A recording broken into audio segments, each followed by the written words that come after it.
বর্জনের ঘোষণা দিলেও ভোট দিয়েছে আওয়ামী লীগের নেতাকর্মীরা।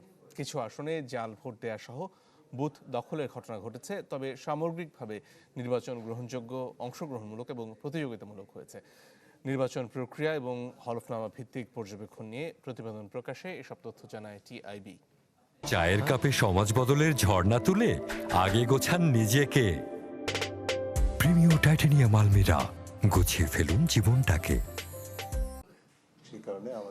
রাজধানীর ধানমন্ডিতে ত্রয়োদশ জাতীয় সংসদ নির্বাচন প্রক্রিয়া ও হলফনামা ভিত্তিক পর্যবেক্ষণ শীর্ষক প্রতিবেদন প্রকাশ করে ট্রান্সপারেন্সি ইন্টারন্যাশনাল বাংলাদেশ টিআইবি। নির্বাচন প্রক্রিয়া ট্র্যাকিং এর উদ্দেশ্যে ৩০০ সংসদীয় আসন থেকে ৭০টি আসন বিশ্লেষণ করা হয়।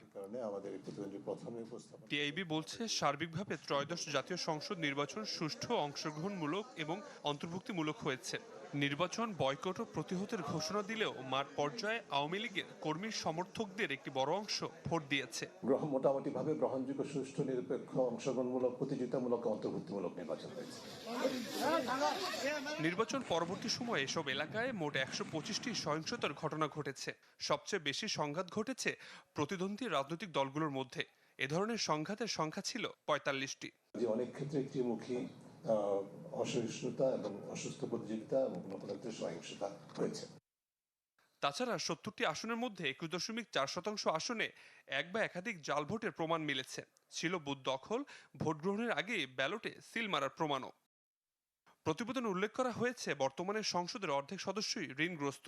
নবনির্বাচিত সদস্যদের মোট দায়ের পরিমাণ ১১,৩৫৬ কোটি টাকা, যা বিগত ৪টি সংসদের তুলনায় সর্বোচ্চ।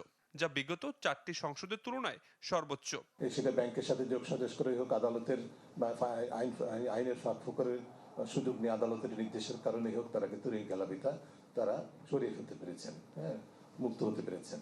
কিন্তু ঋণ আছে, দায় আছে, এবং সেটার মূল্যটা আমরা বলেছি সর্বোচ্চ মাত্রায়।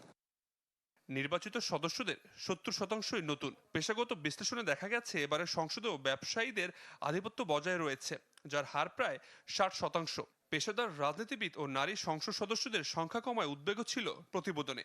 নবম সংসদেও কিন্তু ১৪ জন নারী প্রার্থী সরাসরি জিতে সংসদে এসেছিলেন। এবছর সেই সংখ্যাটি মাত্র ৭ জন। আবির হোসেন, চ্যানেল 24, ঢাকা।